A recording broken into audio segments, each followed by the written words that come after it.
ములుగు జిల్లాలో భయం. వాజేడు మండలంలో ఇద్దరిని హతమార్చిన మావోయిస్టులు. పోలీసులకు సమాచారం ఇవ్వటమే ప్రధాన కారణమని లేఖలో వెల్లడి. భయం గుప్పెట్లో ఏజెన్సీ గ్రామాలు. పోలీసులకు మావోయిస్టులకు మధ్య నలిగిపోతున్న గిరిజన బిడ్డలు.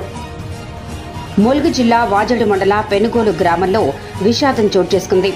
పోలీసులకు సమాచారం ఇస్తున్నారని అనుమానంతో పెనుగోలు గ్రామంలో రమేష్, అర్జున్ అనే అన్నదమ్ములను మావోయిస్టులు ఇంటికి వచ్చి మరీ గొడ్డలితో మట్టుపెట్టిన సంఘటన ప్రస్తుతం వాజేడు మండలంలో సంచలనంగా మారింది.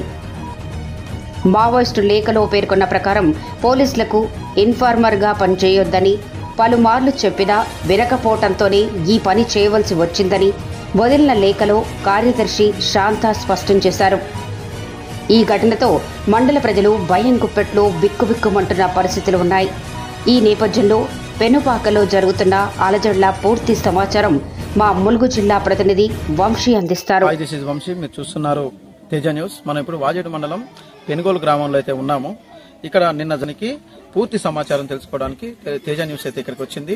అయితే జరుగుతున్న పరిణామాలు, ఇటీవల కాలంలో కేంద్ర రాష్ట్ర ప్రభుత్వాలు మావోయిస్టుల ఏరువైతే లక్ష్యంగా కగారు పేరిట మావోయిస్టులపై విరుచుకుపడుతున్న పరిణామాల నేపథ్యంలో మావోయిస్టులు ఇలాంటి ఘాతుకాలకు పాల్పడుతున్నారని అయితే చెప్పొచ్చు. అయితే కార్యదర్శిగా పనిచేస్తున్న ఊయిక రమేష్, అతని తమ్ముడు అర్జునును అర్ధరాత్రి గొడ్డలితో నరికి చంపిన ఘటన ప్రస్తుతం వాజేడు మండలంలో తీవ్ర కలకలం అయితే రేపింది.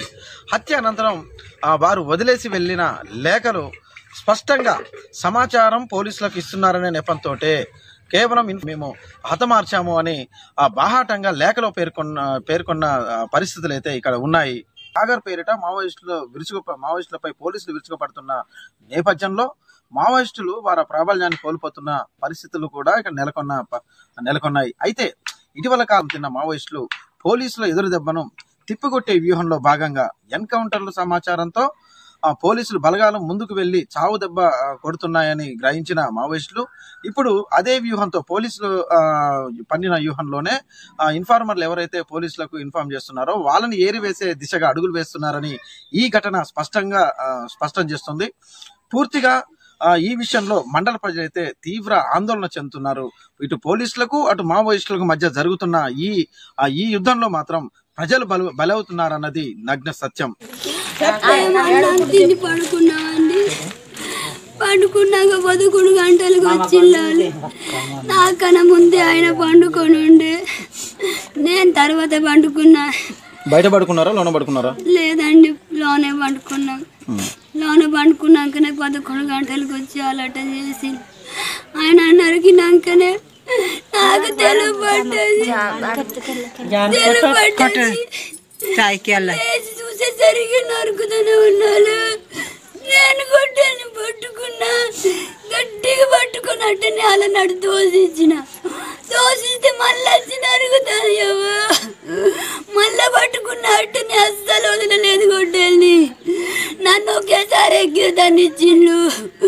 ఎగిరిదంటే మళ్ళా వచ్చిన మళ్ళీ పట్టుకున్న గొడ్డల్ని పట్టుకున్నట్టనే గట్టి పట్టుకుని అరిస్తే అత్తయ్య వాళ్ళు వచ్చిండు. అత్తయ్య వాళ్ళు వచ్చేసరికి వాళ్ళు ఉండలేదు. మొత్తం ఎంతమంది వచ్చారండి? 3 వచ్చిందండి, బ్లాక్ డ్రెస్ వేసుకొని. నేను ఆడిపోయినాక పోయి బాబా అని లేపితే మొత్తం బ్లడ్తో బెడ్ మీద 11 గంటలకి వచ్చి మేము పండుకొని ఉండే సార్. నేను బయటనే పండుకొని ఉండే. వాళ్ళే లైట్ పట్టుకొని వచ్చి నా లైట్ వెళ్తుంటే నాకు తెలుగుపడ్డది.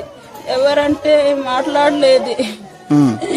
ఎవరంటే ఇప్పుడు మాట్లాడుకుంటా బాగా తలుపుని బాగా కొట్టిన గొడ్డలతోనే. మా ఆయన అని పిలిస్తే ఆయన బయట కరెంట్ పెడితే వాళ్ళు కనబడ్డారు.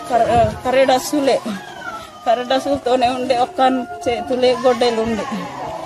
చేతు నవ్వుతలే నవ్వుతలే ఉంటే చెయ్యని బట్టి లాక్కొని నీతో మాట్లాడతామని చెప్పుకుంటే ఇటు తీసుకొని వచ్చుడే గొడ్డలతో వేసి. ఇంకొక నా దగ్గర ఉండే సెల్లు లాక్కొని ఉండి ఫోన్ చేస్తుందని ఏమో గాని నేను ఇయ్యలేదు ఆ ఫోనును. ఎంతమంది వచ్చారు? 3 వచ్చింది. సుమారు 3 వచ్చారు. అంటే మామూలు బట్టలు వేసుకున్నారా లేకపోతే ఏదైనా యూనిఫామ్ లో వచ్చారా?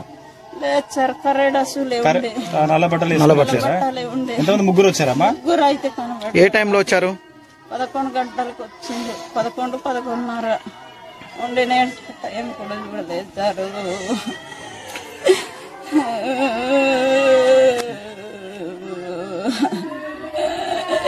నేను ముగ్గురు బిడ్డానా ఎడపోయి చదలే సారు.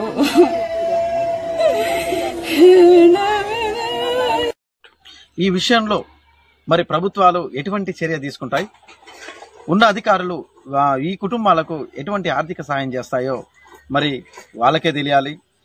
ఇద్దరి మధ్య సతమతం అవుతున్న ప్రజలు మాత్రం దిక్కుతోచని పరిస్థితులు అయితే ఉన్నాయని అయితే మనం ఇక్కడ స్పష్టంగా చూడొచ్చు. కెమెరామెన్ రాజుతో వంశీ, తేజ న్యూస్.